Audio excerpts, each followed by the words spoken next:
Comenzaremos leyendo desde el versículo 20 y leeremos ahora hasta el versículo 23, que dicen: Y diréis también: He aquí tu siervo Jacob viene tras nosotros, porque dijo: Apaciguaré su ira con el presente que va delante de mí, y después veré su rostro. Quizá le seré acepto.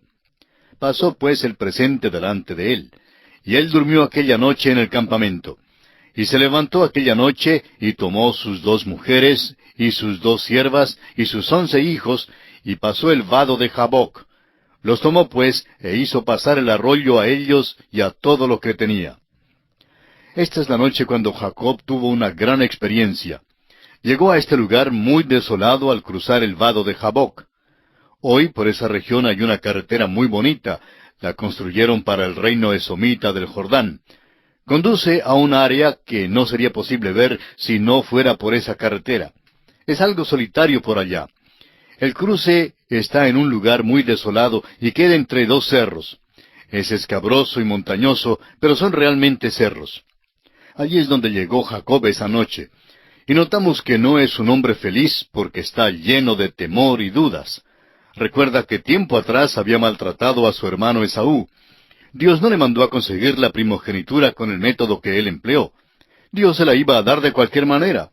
Por tanto, esa noche envió todo lo que tenía para que cruzara el vado de Jaboc, y se quedó en un lado a solas. Él pensaba que si llegaba el hermano, puede que se salvara la familia y simplemente le mataría a él. Por tanto, Jacob se encuentra muy solo. Notemos ahora un aspecto muy importante aquí. Leemos el versículo 24 de este capítulo 32 de Génesis, que dice: Así se quedó Jacob solo, y luchó con él un varón hasta que rayaba el alba. Tenemos que ser francos al estudiar esta lucha. Hemos oído decir que Jacob fue quien luchó. En realidad, Jacob no luchó de ninguna manera. Él no quería luchar contra nadie. Vamos a ser francos.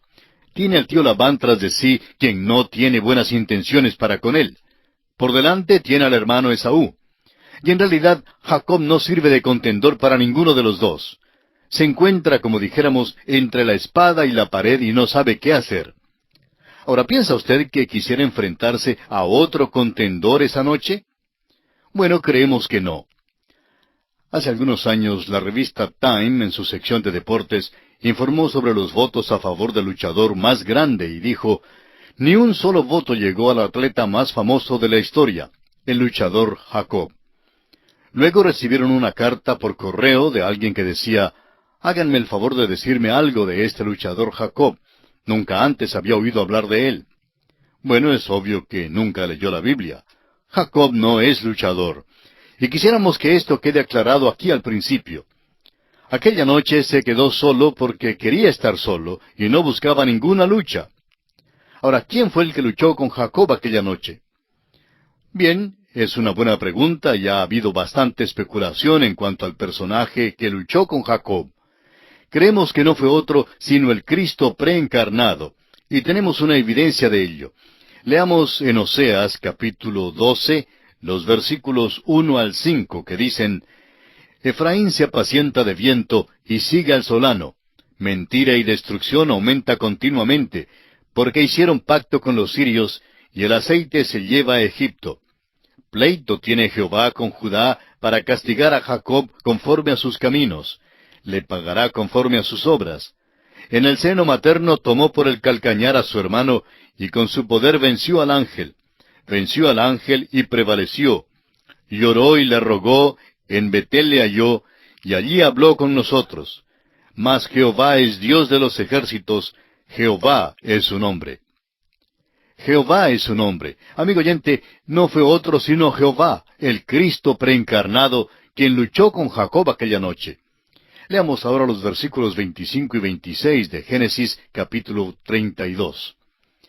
Y cuando el varón vio que no podía con él, tocó en el sitio del encaje de su muslo, y se descoyuntó el muslo de Jacob mientras con él luchaba. Y dijo: déjame, porque raya el alba. Y Jacob le respondió: no te dejaré si no me bendices. Notamos aquí que Jacob no se rinde fácilmente. No es ese tipo de hombre. Por fin, aquel que luchaba con él descoyunta la pierna de Jacob. ¿Y qué pasa? Jacob simplemente se agarra de él. No está luchando, simplemente se agarra de él. Se dio cuenta que no podía vencer a Dios luchando. La única manera de vencerle es sometiéndose y simplemente agarrándose de él. Abraham había aprendido eso. Por eso Abraham dijo un amén a Dios. Creyó a Dios y Dios lo contó por justicia. Abraham estaba sin recursos y abrazó a Dios. Amigo oyente, cuando usted se encuentre sin recursos, entonces confíe en Dios. Se dará cuenta que cuando se está dispuesto a agarrarse de Él, Él está allí, siempre listo para ayudarnos. Leamos ahora los versículos 27 y 28. Y el varón le dijo, ¿cuál es tu nombre? Y él respondió, Jacob. Y el varón le dijo, no se dirá más tu nombre Jacob, sino Israel, porque has luchado con Dios y con los hombres y has vencido.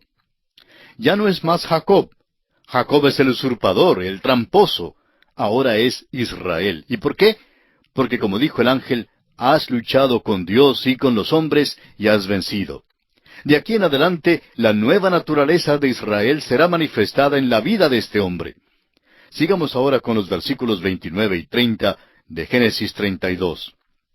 Entonces Jacob le preguntó y dijo, declárame ahora tu nombre. Y el varón respondió, ¿por qué me preguntas por mi nombre? Y lo bendijo allí. Y llamó Jacob el nombre de aquel lugar Peniel, porque dijo, vi a Dios cara a cara, y fue librada mi alma. A la salida del sol cojeaba Jacob de su cadera. Había visto al ángel de Jehová, el Cristo preencarnado. Dios tuvo que ponerlo cojo para ganarlo. Dios le descoyuntó la pierna, pero consiguió al hombre. De aquí en adelante, Jacob manifestará una naturaleza espiritual, una dependencia total de Dios. Hay otro joven en el Nuevo Testamento, también hijo de Jacob, y lleva el nombre de Saulo de Tarso. Nos cuenta de su conflicto en el capítulo 7 de su epístola a los Romanos. Él no pudo ganar. Por fin se dio cuenta que al entregarse y dejar que el Espíritu de Dios hiciera lo que la ley no podía hacer, entonces podía vencer. Amigo oyente, el Espíritu de Dios puede hacer lo que la ley no puede hacer en su vida. Es un hecho de la voluntad, es una sumisión al Espíritu de Dios. Eso es exactamente lo que hizo Jacob. Jacob venció, obtuvo la victoria. No la consiguió luchando, sino entregándose. Jacob tuvo que ser quebrantado antes que Dios lo pudiera usar. Y es la única manera en que usted, amigo oyente, y yo podemos vencer. Y así concluimos nuestro estudio del capítulo 32 del libro de Génesis. Comenzamos ahora el capítulo 33. Y al continuar estudiando la vida de este hombre Jacob, notaremos que hay un cambio. No hallaremos un cambio completo con tan poco tiempo de aviso. Los psicólogos nos dicen que formamos hábitos. Producimos ciertas conexiones sinópticas en el sistema nervioso y hacemos las cosas por hábito. Somos criaturas de hábitos. Por tanto, este hombre Jacob caerá en sus propios caminos muchas veces. Pero comenzamos a ver algo nuevo en él ahora. Antes de terminar nuestro estudio de su vida, notaremos que es un verdadero hombre de Dios. En primer lugar, lo vimos en su hogar, luego en la tierra de Harán, y notamos que era un hombre de la carne. Aquí en Peniel, en el vado de Jaboc, lo hallamos luchando. Después de esto y por todo su viaje a Egipto, lo vemos como un hombre de fe. Un hombre de la carne, luego un hombre luchando, y por fin un hombre de fe, lo que también caracteriza la vida del apóstol Pablo. Hubo 3 períodos en su vida. Fue convertido, y luego pensaba que podía vivir la vida cristiana. Y es allí donde nos equivocamos cuando llegamos a ser cristianos. Francamente creíamos que podíamos vivir la vida cristiana. Después de todo, no necesitábamos ayuda, la podíamos vivir fácilmente. Así pensábamos algunos de nosotros, pero la parte difícil era que no nos es posible vivirla. Usted recordará que allí es donde Pablo tuvo su problema. Continuaba haciendo lo que precisamente no deseaba hacer. Se dio cuenta no solamente que en la naturaleza vieja no había el bien, sino que tampoco había fuerza ni poder en la naturaleza nueva. Por fin escuchamos su llanto en el capítulo 7, versículo 24 de su epístola a los Romanos. Dijo el apóstol, «Miserable de mí, ¿quién me librará de este cuerpo de muerte?» Y luego algo sucedió. Leamos ahora el versículo 25 del mismo capítulo 7 de Romanos, donde Pablo dice, «Gracias doy a Dios por Jesucristo, Señor nuestro. Así que yo mismo con la mente sirvo a la ley de Dios, mas con la carne a la ley del pecado. Es por Cristo que Pablo tuvo que agradecer, porque él iba a hacer su ayuda. Por Cristo. Y esa es la manera para todos y cada uno de nosotros. Tenemos esa vieja naturaleza y no puede hacer nada que agrade a Dios. En efecto, Pablo seguía diciendo que era enemistad contra Dios. En el capítulo 8 de Romanos dice, por cuanto los designios de la carne son enemistad contra Dios, porque no se sujetan a la ley de Dios, ni tampoco pueden. Y los que viven según la carne no pueden agradar a Dios. Amigo oyente, no podemos agradar a Dios en la carne. No es sino hasta cuando usted y yo nos entreguemos a Él y dejemos que obre a través de nosotros, cuando entonces podemos agradar a Dios. El entregarse es un hecho de la voluntad de una persona regenerada, reengendrada, entregándose a Dios. ¿Qué ilustración tenemos de eso aquí en Jacob? Recuerde usted que la Biblia nos dice que todas estas cosas fueron escritas para nuestra instrucción y que sucedieron para servirnos como ejemplos. En el capítulo 33 de Génesis encontramos entonces a un nuevo hombre. Este capítulo nos relata del encuentro de Jacob con Esaú. Luego Jacob sigue hasta Siquem, pero ahora es un Jacob nuevo. Leamos los primeros 4 versículos de este capítulo 33 de Génesis. Alzando Jacob sus ojos, miró, y he aquí venía Esaú, y los 400 hombres con él. Entonces repartió él los niños entre Lea y Raquel, y las 2 siervas, y puso las siervas y sus niños delante, luego a Lea y sus niños, y a Raquel y a José los últimos. Y él pasó delante de ellos, y se inclinó a tierra 7 veces, hasta que llegó a su hermano. Pero Esaú corrió a su encuentro y le abrazó, y se echó sobre su cuello y le besó. Y lloraron. Jacob quería salvar a su familia, y por eso los separó. Nos hubiera gustado haber visto a Jacob cuando encontró a su hermano Esaú. Suponemos que comenzó a postrarse estando aún a 1 kilómetro de distancia. Llegó luego muy humillado, porque Esaú tenía con él unos 400 hombres. Jacob no sabe cómo es que viene, si de amigo o de enemigo. Son hermanos, realmente son gemelos. Parece que se olvidarán de lo pasado. Creemos que Dios debe haber tocado a Esaú para cambiarlo, porque había jurado venganza y amenazaba matar a Jacob. Luego de este encuentro tan conmovedor, veamos qué sucede según los versículos 5 al 7 de Génesis capítulo 33. Y alzó sus ojos, y vio a las mujeres y los niños, y dijo, ¿quiénes son estos? Y él respondió, son los niños que Dios ha dado a tu siervo. Luego vinieron las siervas, ellas y sus niños, y se inclinaron. Y vino Lea con sus niños, y se inclinaron. Y después llegó José y Raquel, y también se inclinaron. Notemos ahora que Esaú rehúsa aceptar el regalo de Jacob, hasta que Jacob insiste que lo tome. Los versículos 8 y 9 dicen, y Esaú dijo, ¿qué te propones con todos estos grupos que he encontrado? Y Jacob respondió, el hallar gracia en los ojos de mi señor. Y dijo Esaú, suficiente tengo yo, hermano mío, sea para ti lo que es tuyo. Creemos que por un momento Jacob piensa que su estrategia de encontrar a su hermano tiene éxito, pero note usted que no era necesario. Y fíjese cómo han cambiado Esaú y Jacob. Esaú dice que tiene lo suficiente. Conozcamos más de cerca el ruego de Jacob a su hermano Esaú. Leamos los versículos 10 y 11 que dicen, y dijo Jacob, no, yo te ruego, si he hallado ahora gracia en tus ojos, acepta mi presente, porque he visto tu rostro como si hubiera visto el rostro de Dios, pues que con tanto favor me has recibido. Acepta, te ruego, mi presente que te he traído, porque Dios me ha hecho merced, y todo lo que hay aquí es mío. E insistió con él, y Esaú lo tomó. Esta es una escena algo curiosa. Hasta el momento, estos 2 hombres se perseguían en la carne. Cada uno trataba de conseguir algo del otro. Esto era especialmente cierto en cuanto a Jacob.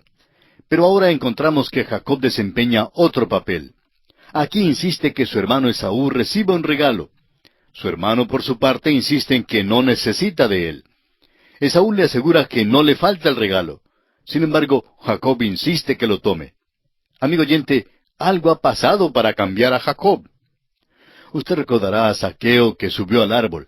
Cuando nuestro Señor Jesucristo le dijo que bajara y fue con él a su casa, algo sucedió a Zaqueo. No era el mismo hombre que había subido al árbol. Dijo que nunca más sería el recaudador de contribuciones, que había robado a la gente y les defraudaba. Quería devolver no solo todo lo que había robado con sus métodos malos, sino que también quería devolverlo por cuadruplicado. Y puede usted estar seguro que había defraudado a mucha gente. ¡Qué diferencia! ¡Qué cambio hubo! Bien, se podía saber cuál casa había visitado Jesús. Ciertamente había ocurrido un cambio en la vida de Jacob. Antes había entregado un plato de sopa a Esaú en pago por la primogenitura de él. Ahora estaba dispuesto a entregar manadas a su hermano en pago por nada. Su hermano no quería recibir el regalo, pero Jacob insistió, y por fin Esaú lo recibe. En aquel día y en aquella tierra, si uno rehusaba tomar el regalo que otro le insistía que tomara, lo consideraban como un insulto. Por eso, al fin Esaú recibe el regalo de su hermano Jacob.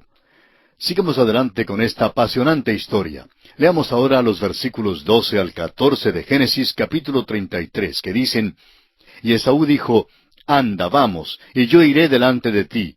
Y Jacob le dijo, Mi señor sabe que los niños son tiernos, y que tengo ovejas y vacas paridas, y si las fatigan, en un día morirán todas las ovejas. Pase ahora mi señor delante de su siervo, y yo me iré poco a poco al paso del ganado que va delante de mí, y al paso de los niños, hasta que llegue a mi señor a Seir. Esaú ofrece su protección a Jacob al volver él a la tierra. Dice que irá delante para mostrarle el camino. Jacob responde que su familia, las ovejas y las vacas paridas no pueden viajar tan rápido como viaja un ejército de 400 hombres. Por tanto, le dice a Esaú que siga con sus hombres. Notemos ahora los versículos 15 al 17. Y Esaú dijo, Dejaré ahora contigo de la gente que viene conmigo. Y Jacob dijo, ¿Para qué esto? Halle yo gracia en los ojos de mi señor. Así volvió Esaú aquel día por su camino a Seir. Y Jacob fue a Sucot, y edificó allí casa para sí, e hizo cabañas para su ganado. Por tanto, llamó el nombre de aquel lugar Sucot. Esaú vivía en la tierra de Edom. Vuelve a su propia tierra, a su hogar. Sin embargo, deja una guardia que acompañe y ayude a Jacob. Cuando Jacob llega a Sucot, edifica una casa y unas cabañas. Ahora no corramos tan apresuradamente que no hagamos caso de lo que ha sucedido. Un gran cambio ha ocurrido a este hombre Jacob. Todo el plan mañoso de Jacob de presentar un regalo a su hermano se ha frustrado. Dios había preparado el corazón de Labán para que no hiciera daño a Jacob. Asimismo, Dios había preparado el corazón de Esaú para que recibiera a Jacob. Ahora Jacob tiene paz con los dos hombres. Esaú no quería el regalo de Jacob porque él mismo tenía abundancia. Cuando Jacob insistió, Esaú tomó el regalo cortésmente. Ambos hermanos parecen ser generosos y sinceros en su reconciliación. No existe ninguna razón para dudarlo. Siendo que Esaú ahora es rico, y siendo que no ha atribuido ningún valor particular a la primogenitura de todos modos, no hay razón por la cual no pueda reconciliarse con su hermano gemelo. Ahora el sol empieza a brillar en la vida de Jacob. Labán queda pacificado, y Esaú es reconciliado con él. Dios arregló todo esto para Jacob. Si hubiera dejado a Jacob a su propia maña, de seguro hubiera llegado a una muerte con violencia. Después de poco tiempo, Jacob reflexionará sobre su vida y al hacerlo, verá la mano de Dios en su vida y dará a Dios la gloria.